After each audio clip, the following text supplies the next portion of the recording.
Hello, my name is Hillary, and I will be the moderator for today's formal debate. Debate participants will be arguing the idea that technology threatens the future of special education and applied behavior analysis. Debate participants include Jessica, who will be our pro-stater, Kristen, who will be our con-stater, Amanda, who will be our pro-prover and pro-attacker, Victoria, who will be our con-prover, and Catherine, who will be our con-attacker. Debate participants will be arguing the idea that technology threatens the future of special education and applied behavior analysis. Although applied behavior analysis is an evidence-based treatment for autism and other developmental disabilities, access to services by those living in rural areas is scarce. Web-based service delivery has increasingly been explored in other fields and has now been used in the field of ABA to train parents and other care providers. Similarly, advances in technology has helped even the playing field for students in special education. It has also allowed students with disabilities greater access and opportunity to progress in the general education curriculum at all levels of education. Each participant has researched quality of life issues among various disability categories in the role of technology, normalcy, and multiple other theoretical perspectives relevant to disability, the professional and ethical dilemmas involved on either side, labeling, placement, and eligibility criteria for technology in special education and ABA settings, funding issues related to teacher licensure, and BCBA preparation. Now we will be hearing from our pro-stater, Jessica. Thanks. There are many reasons why the use of technology is beneficial to the field of special education and applied behavior analysis. The use of technology can be used to improve the quality of life for individuals and add normalcy to everyday life. Assistive technology is an item, a piece of equipment, or product system that can be customized and used to increase, maintain, and improve functional capabilities of individuals with disabilities. Special educators use technology to improve language development and communication skills that are appropriate to the needs of each student with disabilities. New technologies, such as information and communication technology, has proven to be helpful in areas such as cognitive rehabilitation, sensory stimulation, learning literacy, alternative communication, adaptation to the environments, and situation within the use of virtual reality. It's important to note that attention to general ethical principles, such as those specified in Ethical Principles of Psychologists and Code of Conduct, is necessary during psychological practice, whether it's conducted in person or remotely. According to the Compliance Code 2.06e, behavior analysts must not share or create situations likely to result in the sharing of any identifying information, whether that be written, photographic, or video, about current clients and supervisees within social media contexts. Additionally, Compliance Code 2.07a describes the requirement of behavior analysis to maintain appropriate confidentiality in creating, storing, accessing, transferring, and disposing of records under their control, whether these are written, automated, electronic, or in any other medium. With respect to labeling, placement, and eligibility, to gain access to and achieve the maximum benefits of using an assistive device or services, a team consisting of the individual, the device service, the service system, the family, and cultural factors should all be involving in identifying appropriate devices. Assistive technology devices and services should be written into the individual service plan to ensure delivery to the person who will benefit from them. Appropriate funding mechanisms necessary to pay for the device and services should be identified and used efficiently in that plan. On the subject of funding, according to the National Center for Technology Innovation, all local education agencies are expected to provide assistive technology to students who need it in order to receive a free, appropriate public education. In order to receive these devices, there are funding opportunities to help pay, if not pay for the whole assistive technology device. Many of these opportunities include loans, grants, money from Medicaid, Medicare, and other insurance providers. Thanks. Thank you, Jessica. Thank you, Jessica. Now we will be hearing from our constater, Kristen. Thank you. Though there are many pros to using technology in place of special education and ABA services, it also comes with its cons. Using technology limits the quality of life and normalcy for clients and can make treatment ineffective. Issues such as lack of face time with the instructor, distractions with learning from a computer screen, and ineffective learning because of technology problems such as slow internet can all play a role in treatment, therefore decreasing the quality of life and normalcy for an individual. Technology also only offers a one-size-fits-all package and fails to individualize to each client's needs.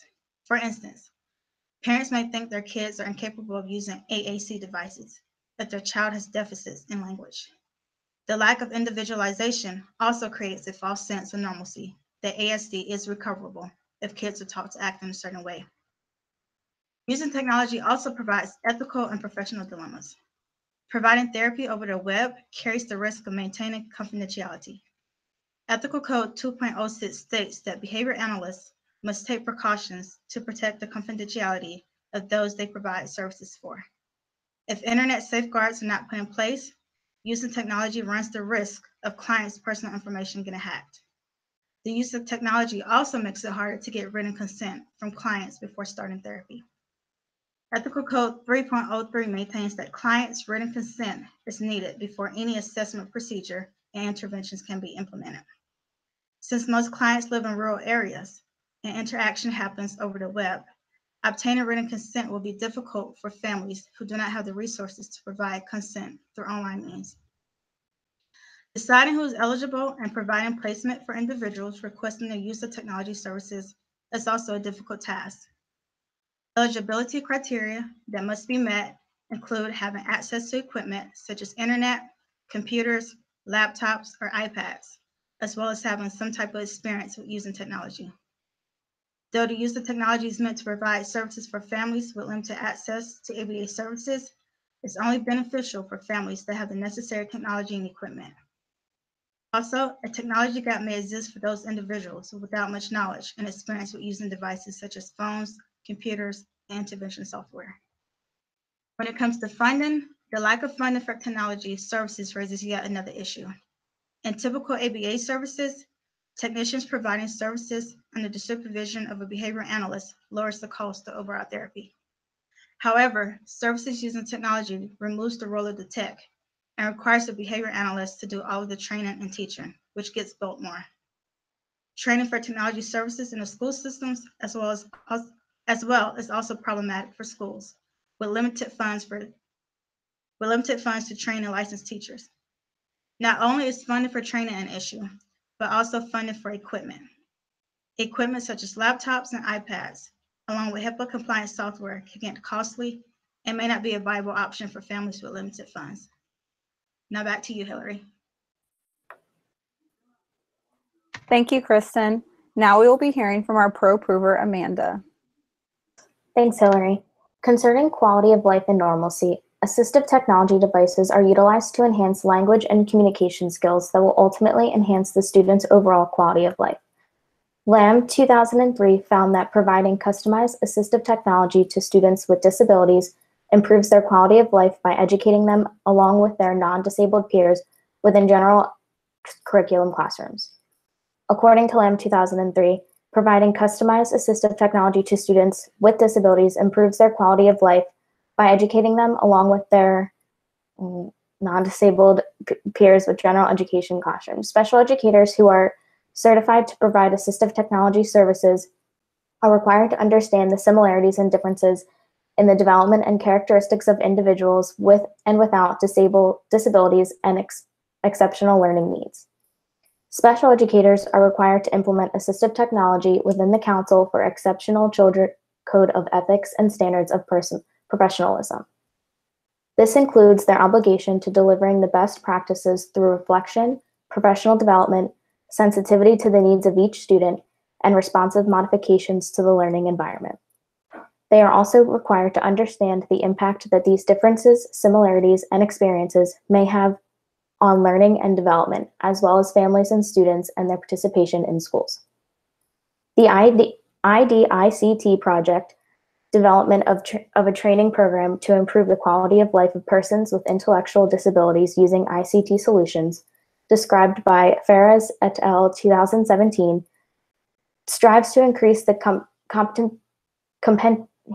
competencies of people with intellectual disabilities, their families, and the professionals that work with them for utilizing ICTs with a quality of life approach. In regards to professional and ethical dilemmas, according to Luxton, Pruitt, and Oshbach 2014, practitioners conducting psychological assessments with telehealth technology need to be cognizant of the applicability of the Health Insurance Portability and Accountability Act, the Health Information Technology for Economic and Clinical Health Act, applicable state law, and local privacy and security requirements. The American Telemedicine Association provides specific practice standards and guidelines regarding this topic. Appropriate disclosure of safeguards and potential risks associated with privacy and electronic data should be addressed during the informed consent process. According to Bailey and Birch, Compliance Code 2.06e, it is intended to protect the confidentiality of clients in the modern Wild West atmosphere of social media. Behavior analysts frequently use electronic media to record data. It is less reliable to use paper data that can get lost or seen by others. When it comes to labeling, placement, and eligibility, according to Parrott, the Board of Directors of the Division on Mental Retardation and the Developmental Disabilities acknowledge the importance of assistive technological devices and services.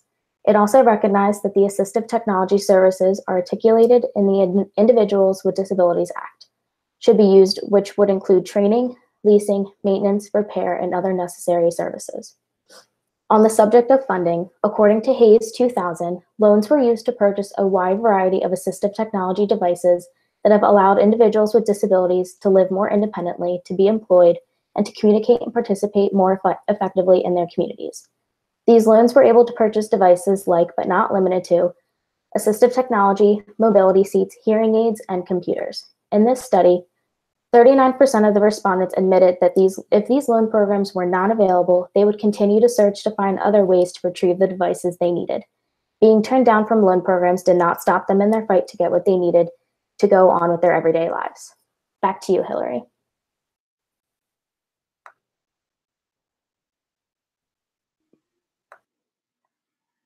Thank you, Amanda. Now we will be hearing from our pro-stater. Quality of life and normalcy. According to Feedinch 2018, the biggest disadvantage of technology is assuming that the individuals participating in online courses are computer literate. The article also states that lack of instructor face time can be a downside for students with particular learning modalities. Heitzman-Powell 2014 states that limitations of web-based services is assuming users have experience working with the technology. Family in rural areas may be unfamiliar with new technology, which can lead to a technological gap. If families are unsure of how to use the technology, this may cause them to delay treatment. Broderick 2009 also states that students with labels of autism and other disabilities should be viewed as competent and provided with supports necessary to engage and communicate in meaningful ways. Because of their autism, they are valued members of our society and allow us to pursue inclusion of individuals who do not fit our mold of normal. Ashby 2010 states that there is tremendous value in incorporating disability into the narrative of normal and that autism adds diversity to how the individuals function in our culture. Now, Catherine is going to share a visual.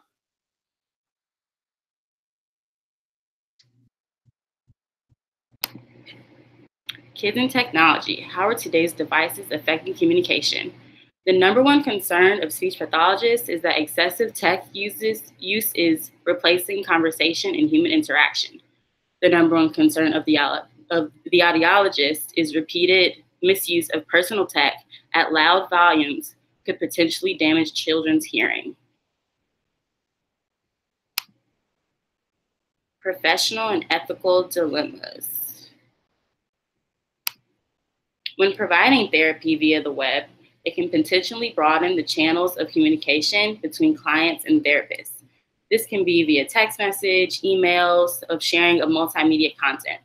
Communicating outside of therapy sessions may lead to exchanging supportive messages, emails between sessions, and even sharing content that has nothing to do with therapy services at all.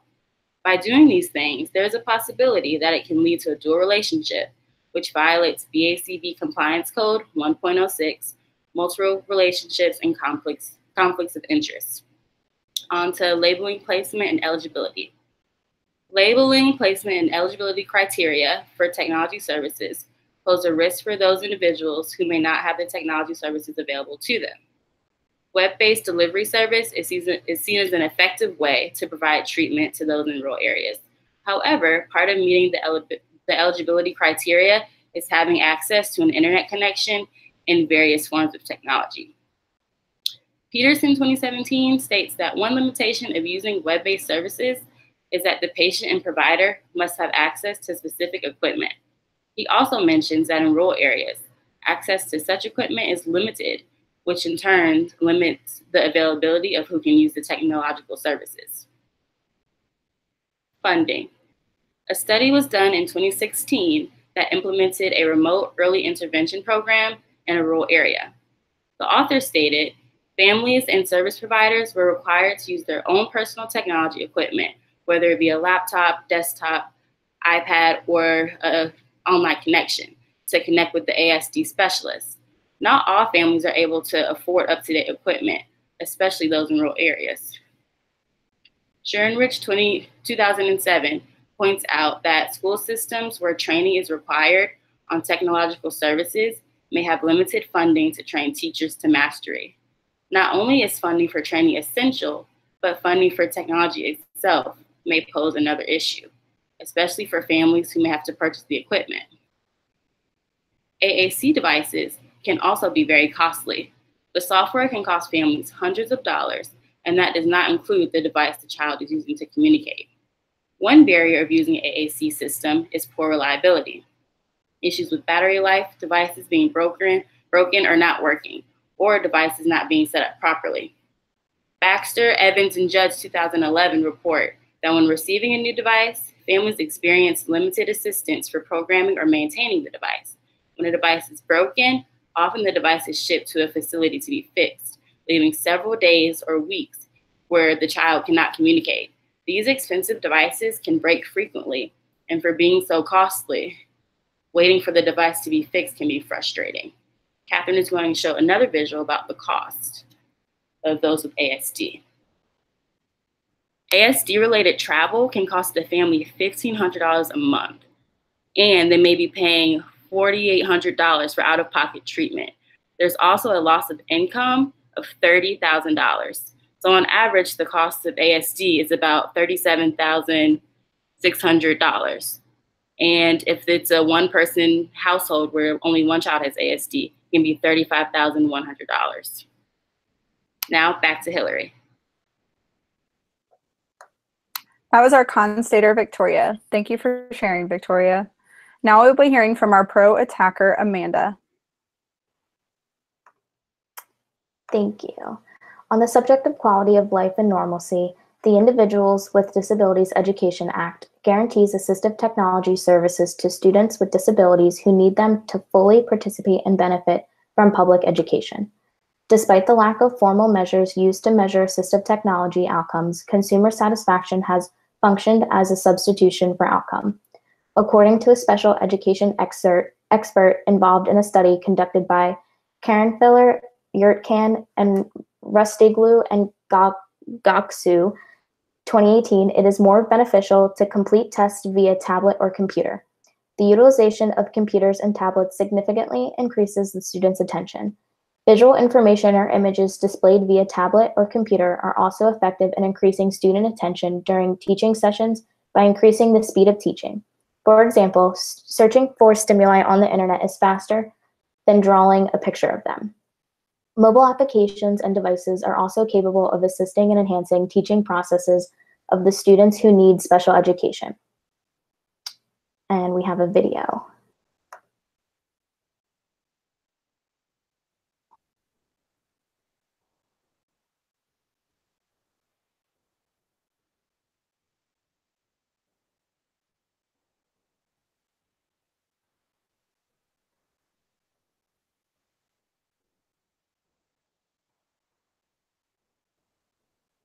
guys can hear it.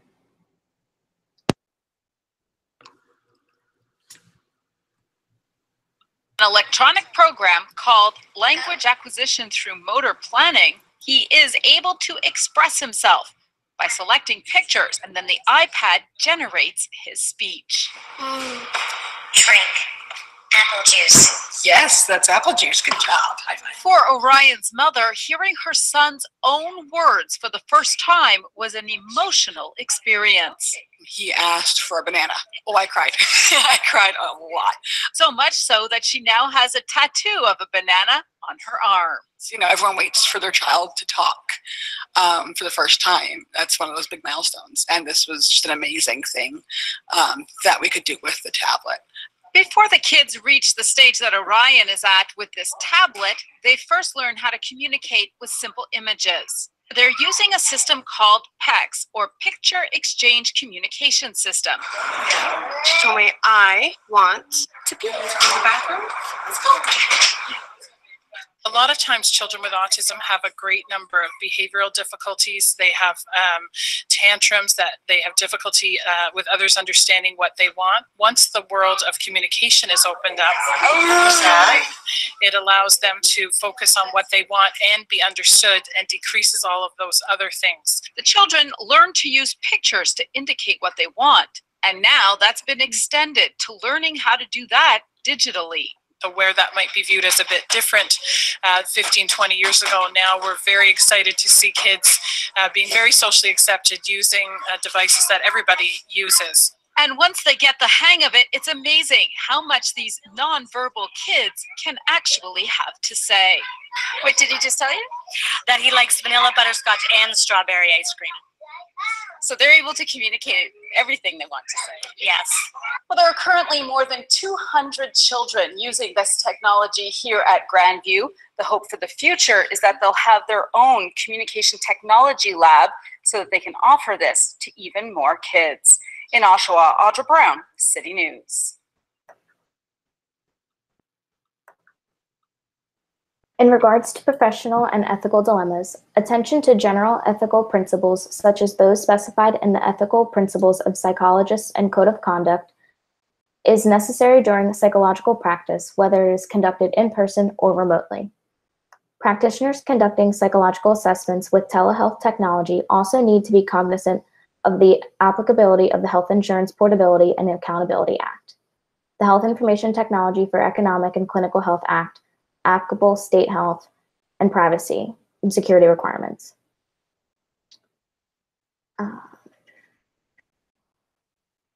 When it comes to labeling and placement and eligibility, while many people in rural areas may have a harder time accessing technological devices and receiving services, more states have started to consider legislation such as telehealth parity laws, which would require insurers to cover services provided via telehealth technology at the same rate as for services delivered in person. The Telehealth Resource Centers are funded by the Office for the Advancement of Telehealth to assist healthcare organizations, healthcare networks, and healthcare providers in the implementation of cost-effective telehealth programs to serve rural and medically underserved areas and populations. There are a total of 14 telehealth resource centers, which include 12 regional centers and 2 national centers. The national centers focus on the areas of technology assessment and telehealth policy. Technologies may provide access to clinical specialty assessments that the patient might not be able to receive in their area. When it comes to funding, according to the website GoGrit, there are financial loan programs that are accredited in giving out loans for assistive devices in every state. These loans provide relief to the family so that they can live beyond what they are capable of doing. On the website, there is also a list of financial suggestions that help families in need of money to get the technology they need and deserve. Along with the suggestions are a list of grants that are available for people to apply to. There are many grant programs listed on the website. Some of those listed are grants for veterans, grants for people with spinal cord injuries, and grants for injured athletes. If the loans are still not enough for some, the Center for Technology Innovation states that one creative way schools are stretching assistive technology funds is through the use of used equipment marketplace, where assistive technologies valued at more than $25 can be sought, sold, or given away. Classified ads are free and items are periodically listed in the newsletter or websites. And quickly, I'm just going to show you the website that I was referring to. So this website, there is a list and it goes by states. So it starts off Alabama, Arizona, and it goes all the way down. And it just tells you a quick blurb and then who you can contact, the email that you can go to, and the name of the person responsible for giving out the loans. And then there's also on the same website, the helpful tips. And if you scroll down, it shows you the list of grants for everyone, grants for veterans, young people, spinal cord injuries. And then it also shows you how you can go and buy technology that is refurbished. Back to you, Hillary. Thank you, Amanda. Now we'll be hearing from our con attacker, Catherine. Thanks, Hillary. In regards to quality of life and normalcy for individuals with ASD and disabilities, assistive technology does improve the quality of life if clients have the resources and funding to obtain this technology. While the pro side stated ways to access these devices through public school system, they did not discuss access for individuals who are not in the public school system. Individuals not in the public school system or adults may not be able to afford these devices and may not have access to health care to help pay for these devices. Thus, this decreases their quality of life if they are not able to attain this valuable resource. Children in the general education classroom who do have access to these devices are able to learn alongside their typical peers. However, teachers may not develop their curriculum to meet the educational needs of their students using these AAC devices. Ashby in 2009 noted that appearances of normalcy and inclusion do not guarantee that a student has access to social experiences or to the academic expectations that are inclusive of their individual needs. Even if teachers are trained, they may not be gearing their programming to the students with AAC devices and so they can communicate in meaningful ways. While students may be able to search for visual stimuli in the web, use their devices to communicate and to increase their attention spans, there is also a danger that students may use their devices for non-educational needs, such as playing games or apps, watching videos on YouTube, and listening to music. While these leisure activities are reinforcing, students may be tempted to use these functions in the classroom setting, and therefore they could become distracted from their school. Behavioral issues may also arise when access to these functions are removed from students and the student is asked to return to their school activities. When discussing professional and ethical dilemmas, even though these ethical and compliance codes are put into place, it does not guarantee that therapy providers will follow the rules 100% of the time. If a provider does not know the compliance codes thoroughly, they may be breaking the rules and not be fully aware of it. Practitioners may learn about the Health Insurance Portability and Accountability Act, the Health Information Technology for Economic and Clinical Health Act, applicable state laws, and local privacy and security requirements, but that does not ensure that they will always be compliant to these requirements and regulations. The BACB does provide ethical codes that should be followed by all practitioners. However, individuals do not always follow these codes. While it is clear the BACB prohibits multiple relationships and sharing confidential information, BCBA still continue to be friends with clients on Facebook and to share their identifying info. Not every BCBA will follow the code of ethics. These ethical codes exist for a reason, to ensure that clients receive the best services possible. Yes, electronic data is easier to manage than paper data, but storing data online does not always guarantee confidentiality. BCBAs could leave their data on their computer that could be seen by others. If a BCBA is working on programming at a local coffee shop and walks away to get coffee, someone at a nearby table could see someone's private health information, and confidentiality could be breached easily. Companies storing their information using cloud technology can also still be hacked, and information can be stolen even with these data safeguards. Concerning labeling placement and eligibility, IDEA mandates assistive technology should be used, but only addresses the necessary steps for families who already have access to this assistive technology. It neglects to include families who may not be eligible based on lack of resources. IDEA mandates that services and repairs are to be provided for individuals using these devices. However, these families in rural areas may not be located near locations to have their devices serviced. Mailing these devices back can be risky and could take days or weeks before items are repaired and sent back to the families. These devices may be helpful to parents. However, the families accessing these telehealth services are still missing out on having a professional deliver therapy in vivo to their child. Parents may not be fully trained in applied behavioral analysis or in reinforcement and punishment procedures. They may be trained over their computer, but they do not get the benefit of in vivo training and therapy from a BCBA. Again, telehealth services may be provided to families in rural areas who otherwise would not have access to these services, but families in rural areas may not have access to the high-speed internet needed for these services, or they may not be able to afford the devices needed for the telehealth services. Finally, in regards to funding, research showed loans were available to assist with financial needs for obtaining assistive technology, but loans only provided temporary financial relief, but the financial burden still is on the family. Devices break, and within a few years, they need to be replaced as they get older. While families can receive help and loans, they will be continually needing new devices as their child ages. This can be expensive if the loans do not cover the entire device or if the family does not have enough funding for these devices in the first place. While websites do offer refurbished products, they may not be covered by warranties that would ensure the product could be fixed if it is broken. If an AAC device was damaged, the family wouldn't have to pay completely out of pocket to have the device fixed. With refurbished products, you do not know where the product has come from or what damages have been done to the product in the past. Therefore, the device could have software malfunctions and could not work properly. Thank you. Now back to you, Hillary. Thank you. Now is the opportunity for the pro-stater, Jessica, to present her final statements. Thanks, Hillary. The use of technology, both in the classroom and to deliver services via telehealth, can be very beneficial for families and individuals.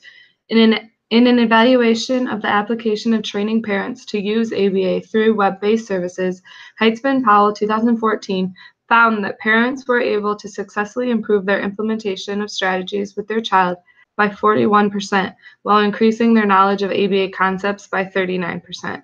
While assistive technology and other devices can be costly, they are not unattainable. As stated previously, there are many different loan programs and aid through Medicare insurance that can help cover the cost of these devices. Used technology is also a great way to recycle what has been used and is no longer needed. The use of technology in classrooms and daily life can provide life-altering benefits for individuals and improve the quality of life. Thank you.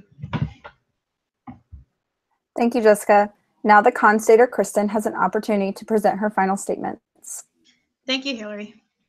Using technology means having to program for other variables that normally wouldn't be an issue with ABA and special education services. Though technology is constantly developing and progressing, it is not perfect, and there will always be moments where technological issues will arise. Issues such as maintaining confidentiality and funding the resources needed are variables that will constantly have to be accounted for.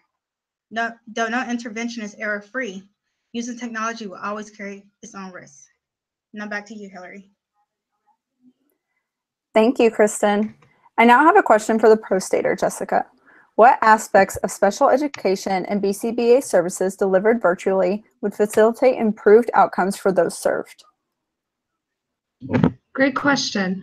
The ability to offer web-based special education and ABA services for those who live in rural populations would facilitate improved outcomes for those individuals by providing services to those who would not otherwise receive them.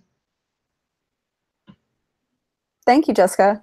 I now have a question for the constater, Kristen. Kristen, what aspects do you think could never be completely delivered virtually and why? Thank you for asking, Hillary. Generalization and the ability to work with a variety of people, teaching styles, and personalities is something that cannot be delivered and taught virtually. Additionally, the need to manipulate environments is something that cannot be achieved via web-based services. Now back to you. Thank you to both sides for presenting your ideas. Our debate team has done an excellent job arguing for and against the use of technology in special education and ABA settings. As a group, we disagree with the idea that technology threatens the future of special education and applied behavior analysis. Based on the research that we conducted, we believe that technology enhances the future of special education and ABA by providing interactive services that have been proven to significantly increase the communication, knowledge, and quality of life of eligible individuals in an array of educational settings and geographic areas. The utilization of technology in special education and ABA settings has many advantages and disadvantages, but we ultimately believe that the advantages of technology significantly outweigh the disadvantages. We hope you enjoyed our group debate. Thank you for listening.